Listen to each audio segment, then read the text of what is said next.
زیباترین غزلی که تمام درس‌های زندگی را به انسان می‌آموزد. عشق را بی معرفت معنا نکن، زر نداری مشت خود را وا مکن. گر نداری دانش ترکیب رنگ، بین گلها زشت یا زیبا مکن. خوب دیدن شرط انسان بودن است، عیب را در این و آن پیدا مکن.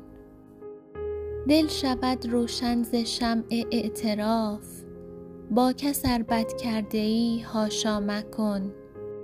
ای که از لرزیدن دل آگهی، هیچ کس را هیچ جا رسوا مکن. زر به دست طفل دادن ابلهی است، اشک را نذر غم دنیا مکن. پیرو خورشید یا آیینه باش، هرچه عریان دیده ای افشا مکن. ای بسا بادی که بوم یوم شد، بر سر یک مشت گل دعوا مکن. چون خدا بر تو خدایی می کند، اضطراب از روزی فردا مکن. پشت بر محراب دل کردن خطاست، قامتت را جای دیگر تا مکن. متحد گردید و طوفان شد نسیم، دوستی با بی سر و بی پا مکن. چون به شمعی می رسی پروانه باش، وز نگاه این و آن پروا مکن.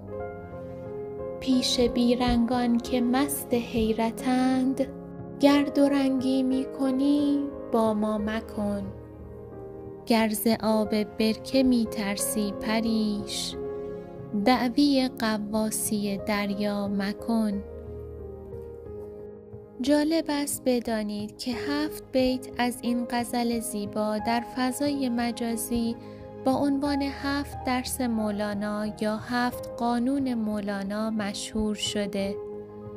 اما این شعر ناب سروده شاعر معاصر بهرام سیاره متخلص به پریش شهرضایی است که در سال 91 در شهرضا درگذشت.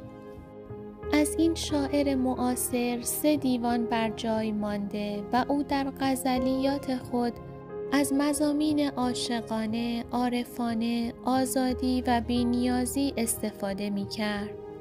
همچنین او اشعار محلی و فولکلور می سرود که شدیداً مورد علاقه مردم قرار گرفت. به همین دلیل پریش از مشکلات زندگی به زبان محلی و مادری در اشعارش سخن می گفت و همین موضوع باعث محبوبیت اشعار او در بین مردم شد.